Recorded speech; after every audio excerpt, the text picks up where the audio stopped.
Back to My Garden, episode 38. Welcome to Back to My Garden.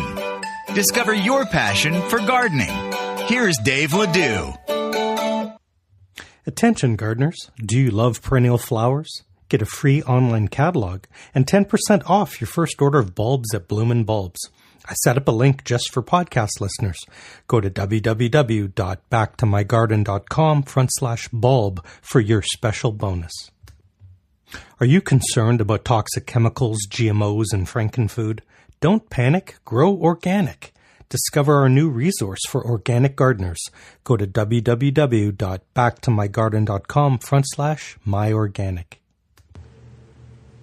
Well, good morning, good afternoon, or good evening, depending on where you are in the world when you listen to this. I'm Dave Ledoux, and welcome to another edition of Back to My Garden. And today we go across the big pond all the way back to the United Kingdom. SarahJane Watkinson is passionate about gardening, and I mean all of it. She loves the eating, the growing, the foraging, the preserving, and the brewing.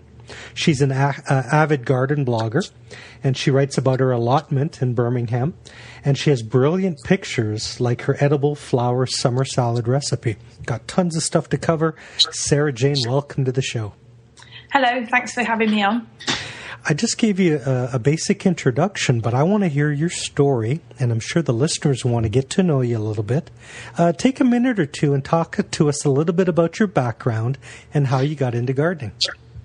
Well, I grew up in a small town in Derbyshire in the north of England, and like lots of people, various members of my family gardened and grew their own food.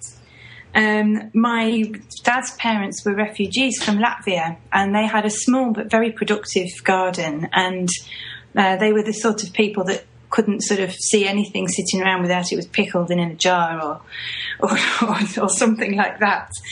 And also my other grandparents, they both gardened and grew their own food. And also I grew up in the 70s, and my mum was a bit of a hippie and had a garden and grew her own food. But actually when I was growing up, I wasn't really that interested in it.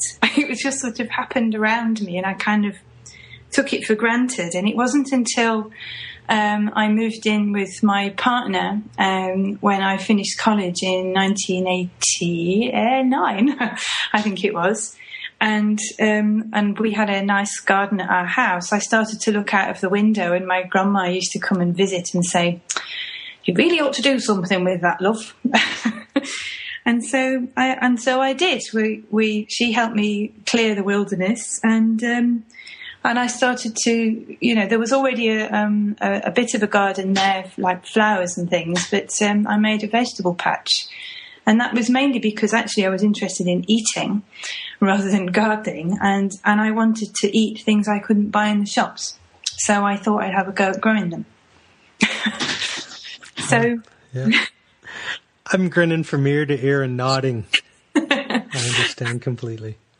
Yeah, so I mean, it's and since then, that's 20 odd years ago, and now as well as the garden, I've actually got not one but two allotments where I mainly grow food to eat, but not just food to eat. There are flowers and somewhere nice to sit and have a glass of wine while you watch the sun go down as well. So yeah, we've got quite a little patch of land, even though we live in the second biggest city in the country. And one that's not particularly thought here. If you say you live in Birmingham, people think of this big ugly concrete place, but actually it's a very green place to live, and there are lots of gardens and lots of allotments. So much to cover, SarahJane. Now, while you're sitting on the edge of your garden patch drinking wine, we have listeners stuck in rush hour traffic listening to us. Please keep both hands on the wheel. I'll put all of SarahJane's links on the blog. It'll be at backtomygarden.com/38. Now, you have a Twitter account. You're popular on Twitter at Greedy Gardener. And then you have a brilliant blog at www.greedygardener.co.uk. Where to start? Let's start about when you started gardening in your 20s. Yeah. A lot of people, that's kind of, there's a lot of fear and trepidation starting to grow something. Do you remember what it was like growing your first garden as an adult? I found it absolutely fascinating, and I was really surprised that I found it fascinating, actually. I work in the theatre, and so I spend a lot of my time stuck in dark studios when other people are outside doing other things. And it was really nice to be able to be outside and to sort of... I've always enjoyed being outside, and I'm quite an outdoorsy sort of person, go walking and cycling and stuff. But it was really nice to have my own little patch of earth, and what was brilliant was being able to put seeds in the ground and they came up and food came out, as well as being able to have to make a nice space where I can just sit and enjoy, either just me and my partner, or like at the weekend we had a small party with a few people, and we have an earth oven where we make pizzas and things like that, and it's a really nice social space as well. So it's making that kind of home outside as well as in the house. Do you see what I mean? Absolutely. You had your grandmother's influence. Did you have beginner's luck, or did you have any setbacks and things didn't go perfect? Nothing ever goes perfectly in gardening, and there's no point getting upset or beating yourself up about it. You have to... I don't see it as being a challenge or a failure. You just have to think, okay, well, that didn't work. Why didn't it work? Maybe it'll work next year, because every year is different. Every season is different. You have to remember that, quite often people try and grow things in the wrong place. They try and grow stuff that won't thrive where they happen to be. And it's just sort of finding out what works for you and works in your garden. And my sister-in-law lives about 100 yards away, and yet our gardens are completely different because the aspect is different. So that's a great example, Sarah Jane. That's really strong. I like that. I mean, we're on the top of the hill, facing south at the back. So I've got fairly ideal conditions at the top of the garden, but lower down we've got lots of mature trees, so it's much shadier. Whereas where my sister-in-law is, she's in almost complete shade the whole time. So she's got this very sort of quite sort of jungly sort of shade garden, whereas mine's much more sort of for the sun. It's got bright flowers, it's got fruit, it's got vegetables and chickens and places to sit, so it's very different, even though they're very close to each other. Some people are saying you're living the dream because we have a lot of listeners in major cities with patio gardens and container gardens, and you have an idyllic sounding setting. Can you talk to some of our overseas listeners about Britain's allotment concept and what it means to you? Allotments are small private gardens that you rent from either a local charity or in most people's cases from the local council. And actually councils have a legal obligation to provide them here in the UK. There's an ancient right that goes back hundreds of years that people are entitled to have some ground where they can grow their own food.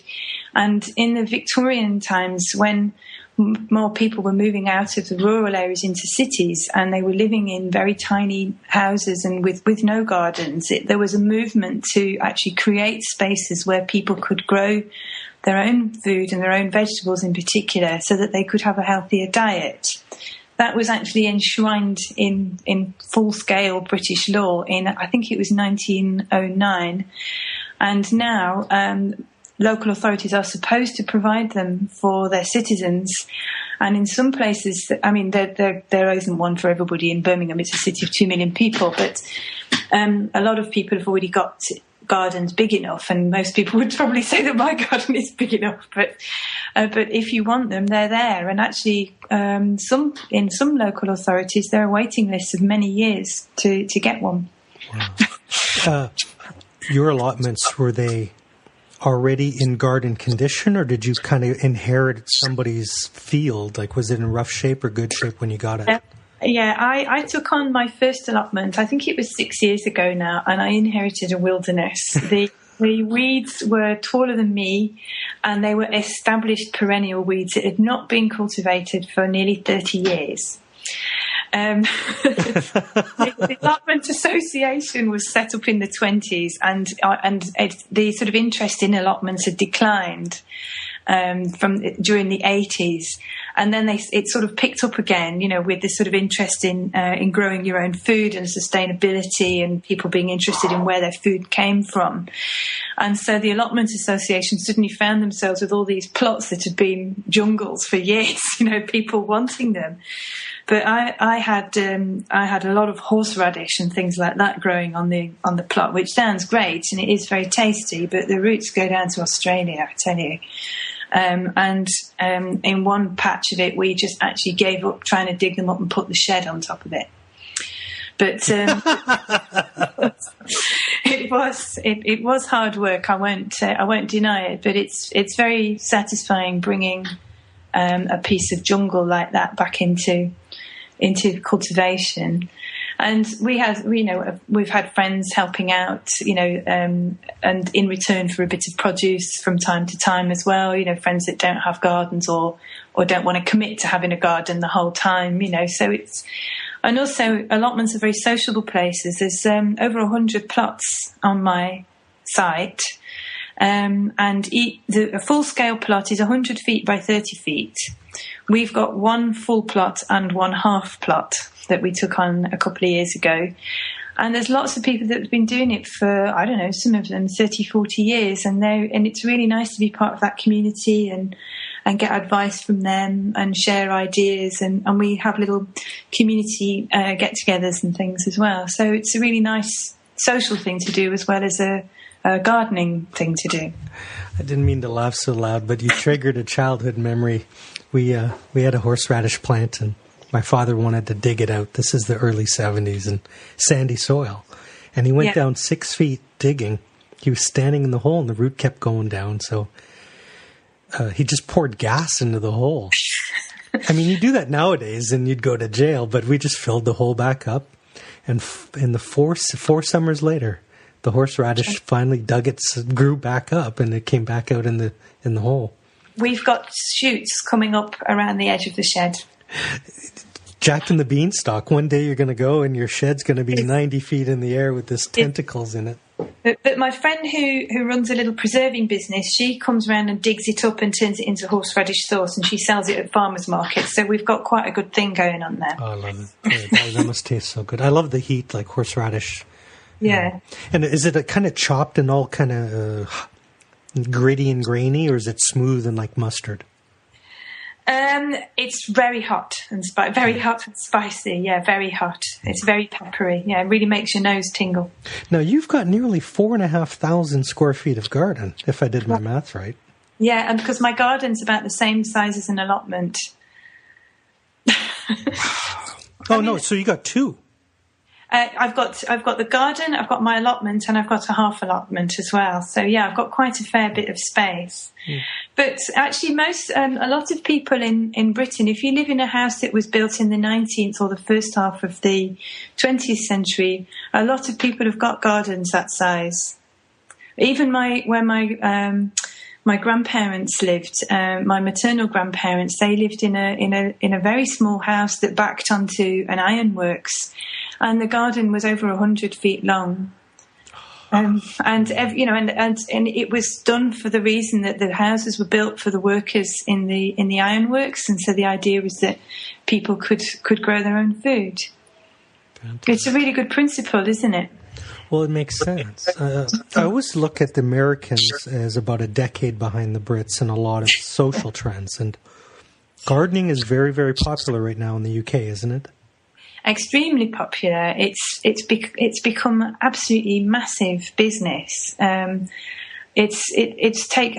got TV programs on it nearly most nights. There's a whole gardening channel, and I couldn't believe it when I started my blog. I went from like 0 to hundreds of followers in I don't know what felt like days. The other day I was talking with Michael Perry, and he's on QVC. He works for Thomson Morgan. Mm-hmm. And they've been selling seeds and plants since 1855. That's right, yeah. That's older than Canada. That's right, yeah. Like, it's gardening is like the national sport other than football in the UK. Well, my grandparents moved into their house in the early 30s, and my grandma died 10 years ago, and she'd been living in that house all that time and had been gardening that place all that time. And I mourn that garden still. It was such a tragedy to have to leave it. It was beautiful. Well, plants have that effect, as you remember who gave you certain plants or where you got it. Yeah, I did make sure I moved some of the plants from her garden into my garden. So in the top half of my garden, which is mainly decorative and social space rather than productive space, I've got quite a lot of plants from her garden, and so that's a really nice feeling. You know, SarahJane, a whole bunch of people are listening to this, and they've got a 3 foot by 3 foot square, and you've got, half a soccer pitch. What's your garden like this year? What is growing really well, and what is aggravating you? Well, it's actually, I hate to sound really smug, but we've had a really good summer this year, and so most of it is doing quite well. Actually, some of it is doing extremely well, and most of it is doing at least okay. We've had a series of really lackluster summers actually, where it's been a bit grey and a bit wet. But this summer has been great, and so we've had lots of warm, sunny weather. But we've also had regular rain, which we're supposed to get in this country, but not the sort of floods that we've been having in recent years. And so quite a lot of things are doing really well. I actually picked 40 pounds of blackcurrants a few weeks ago from just 6 bushes on one bed on my allotment, and so I've had to make wine. I'm infusing them in vodka. I've just made some jam this morning.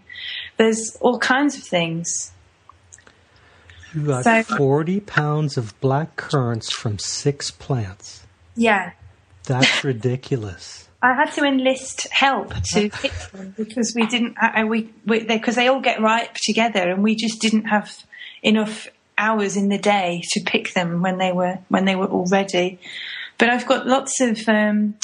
I've got lots of courgettes. I think you call them zucchini over your side. And I'm just about to lift my potatoes. I've got great onions and things. But the thing that's been a sad byproduct of the hot weather is that my salad has bolted a little earlier than it would normally do, whereas normally I'd be able to keep some of it going until I re-sow now.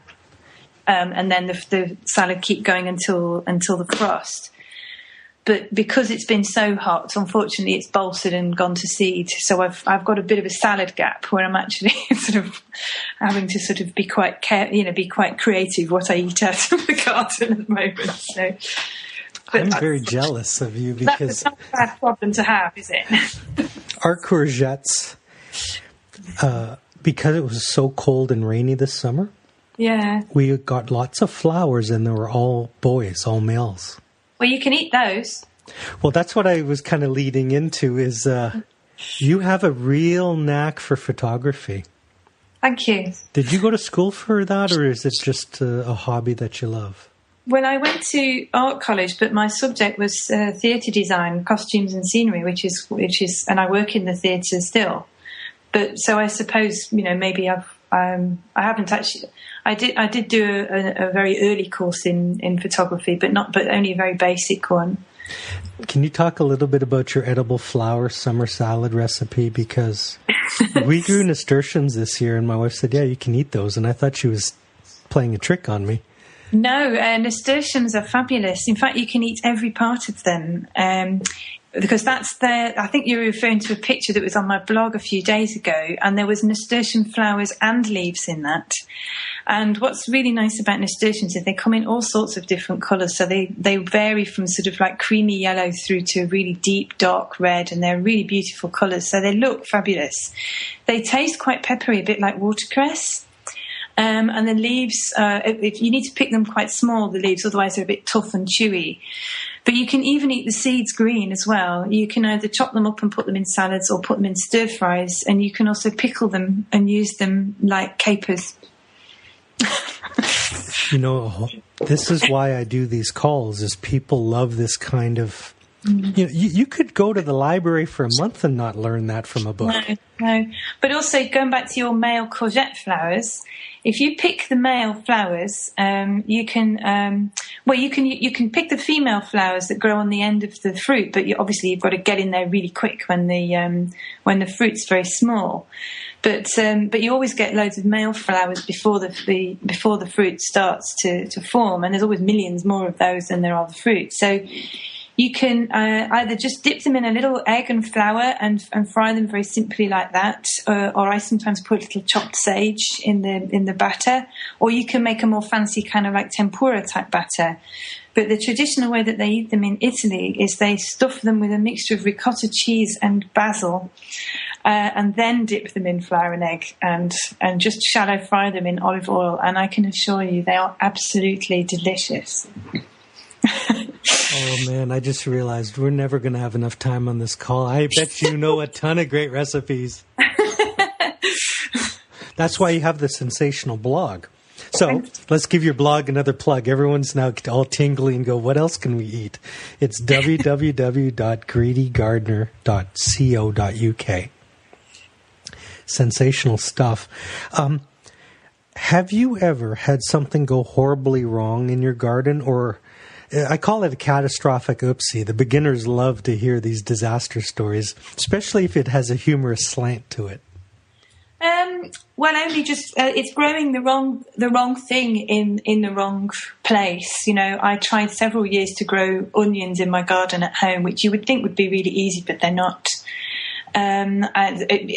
Because we've got very heavy clay soil. We get this thing here called blight that grows that has been really causing us a lot of problems in the wet summers that we've had, that kills your tomatoes and potatoes stone dead in the space of 48 hours. It's what caused the Irish Potato Famine, so I'm not quite sure that's much to laugh about, but it really can be quite depressing when that happens, because there's not much you can do about it, and it comes very quickly. So you just have to be quite philosophical about it and just clear up the mess and move on, really. And hopefully next year it won't be quite so bad. Brilliant. I love your attitude. But that comes from years of practice, right? Well, I think it's also from wanting my garden to be a place where I feel relaxed and feel it's like my respite. It's like my retreat. I'm very fortunate that we live in quite a green part of the city. Houses these days now are not built with gardens so big as the one that we have, so I'm very fortunate in that respect. But it is a relaxing thing for me. So if it's too much like hard work, then don't do it, or find a way to make it easier work. Like when we first took on the allotment and we began to realise how entrenched some of the weeds were, we just covered half of it up with black plastic and came back to it the next year. It's just about making it manageable. That's brilliant. That's a great tip. Yeah. Otherwise, you just end up killing yourself, and it's meant to be fun. It's meant to be nice. If I haven't got time to sit and have a glass of wine and watch the sun go down at the end of a day's gardening, then I'm doing something wrong. Speaking of time, this is the time in the show, Sarah Jane, where we play everybody's favorite game called 5 Quick Questions. Let's take a minute to thank our sponsors and then come back and play. Are you concerned about toxic chemicals, GMOs, and frankenfood? Don't panic. Grow organic. Discover my new resource for organic gardeners. Go to www.backtoMyGarden.com/myorganic. Attention garden lovers. Do you want to save time, save money, and have your most amazing garden ever? Receive free tips, strategies, and gardening techniques from passionate gardeners from around the world. Join the VIP club for free today at www.backtomygarden.com/VIP. Okay. This is where you get to share wisdom and experience with the novice gardener. Are you ready to play? Okay. Question number 1. In your opinion, what do you think stops most people from trying gardening? I think it's thinking that they haven't got the time, whereas in actual fact, it takes no time at all to put some seeds, even if all you've got is a pot on a windowsill, and water them and watch them grow. You know, if you watch some TV program for half an hour, you could have done it 3 times in that time. I love it, yes. Question number 2. Now, you've got a lot of experience and had some great teachers. What is the best gardening advice that you've ever received? It was plant for the place. I've already talked about that, but I think it's plant for the place. Think about your soil. Think about your aspect. And think about where you are in the world. I mean, it's no good trying to grow tropical plants in this country, for example, although I've seen people try. I know the climate's changing in London a little bit. It's getting more moderate. It is a little bit, even here, even in Birmingham. Like I've got 2 pots of agapanthus, you know, the blue African lilies, and they live outside all year round now, but they are close to the house.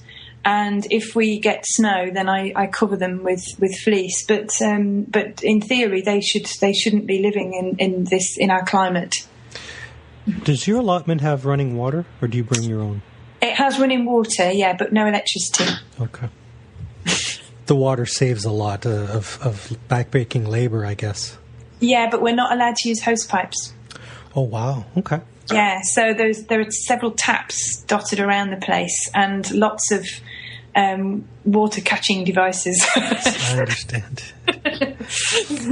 The Internet's a great resource for new gardeners. So question number 3 is, can you recommend 2 great gardening websites to share with a beginner?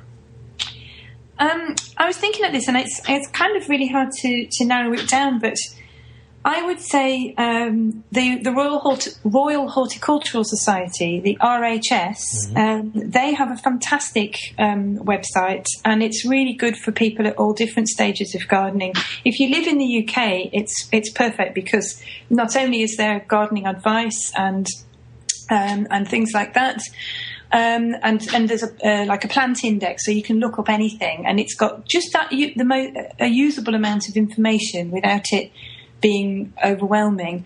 But they've also got gardens that are open and things, so you can go and get inspiration.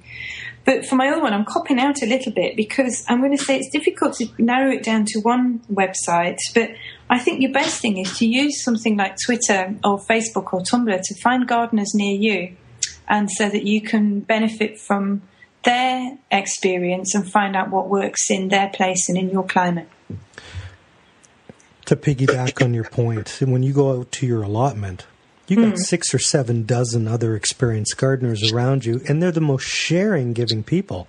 Yes, absolutely. Yeah, really nice. I came back to my plot the other day, and my Pakistani neighbour had left me a whole big bunch of green chickpeas. Ah, very nice. Yeah, which are really nice, and something that I don't grow, so that was really nice. It made me think of my mother-in-law. She's from Greece, and she's an international plant smuggler. She can take a leaf off a tree in another part of the country, stick it in a wet Kleenex, and grow it in Toronto. She's amazing. I'm afraid I share her vice. I have various bits of Spain and South Africa actually growing in my garden. I love it. Shh, nobody tell. Question number 4. I'm still in love with books, old books, and a lot of gardeners love to read books. Can you recommend a great gardening book? That is a very easy question to answer. There is a very simple little paperback, if you're interested in growing vegetables, called Grow Your Own Vegetables. And it's by a lady called Joy Larkham. And she writes the most fabulous books. She's got a whole load of different books that she's written. But this little small paperback that has been out for about 25 years now I'm on my second copy, and this one is falling apart. It's just such a good reference guide, and it's just such a good introduction to managing your soil and thinking about that, as well as all the different veg that you can grow. Grow Your Own Vegetables by Joy Larkham? Larkham, Larkcom. Beautiful. It's a great little book. Very simple, just little line drawings, no photos, but fantastic. Question number 5 is a fun one. What's the number one thing that you would love to suggest that every gardener try to grow next season? Well, you actually already pinched my example, because I was going to say nasturtiums, because they are beautiful, edible, and very easy to grow. I need some advice then, if we're in the advice category. I have one that's full bloom, climbing, doing beautiful, and the other one, and they're only about 8 feet apart, but they get different amounts of sun. Do you plant yours in full sun? Oh, absolutely. And they thrive on neglect. They flower better if they're watered less. So if you want them for leaves to eat the leaves, then plant them in sort of rich, moist soil and keep watering them. If you want them to grow lots of flowers, plant them somewhere really dry and don't water them. And don't worry about planting them again next year, because they will seed themselves, and once you've got them, you will never not have them. Man, that's fantastic. I understand now, because my wife says, oh, those have wet feet. They hate it there. And They get all the runoff off the eaves trough. Yeah. No, it's better to grow them somewhere dry. If you've got a sort of a bit of your garden that's a bit dry and a bit stony and never really does anything and looks a bit boring and you can't get anything to thrive, if you stick a few nasturtiums in that, they'll soon cover it up, because they scramble around. I've got them growing all over my compost heap to make it look prettier. And so they're really nice. They're really good things to have. And you can buy either mixed varieties of them in seed packets, or you can buy varieties. Like, there's a really beautiful one called Empress of India that has slightly purple tinged leaves and sort of deep orange flowers. And there's also another one called Alaska that has multi-orange, red and yellow and stripy flowers. And they also have mottled, variegated leaves that are very beautiful. Wow. For those of you listening, make sure you head over to SarahJanes' website, her reader blog at www.greedygardener.co.uk, and share her stuff on Twitter. The more you share, the more you grow on Twitter. It's at @GreedyGardener. SarahJane, you've been a brilliant guest. Thank you. I want to give you the last word today to the listeners. Do you have either a pearl of wisdom or a note of encouragement that you can leave everyone with on their gardening adventure? I think just enjoy it. Don't try and do too much, and just remember that it's meant to be fun. Well done. Thank you so much for being on the show. Thank you. Hello, garden lover. It's Dave. All of the links, resources, and websites mentioned in this episode will be posted at www.backtomygarden.com/38. If you enjoyed this episode, please come to the website and click share and help us reach new gardeners. Have an amazing day. Happy gardening.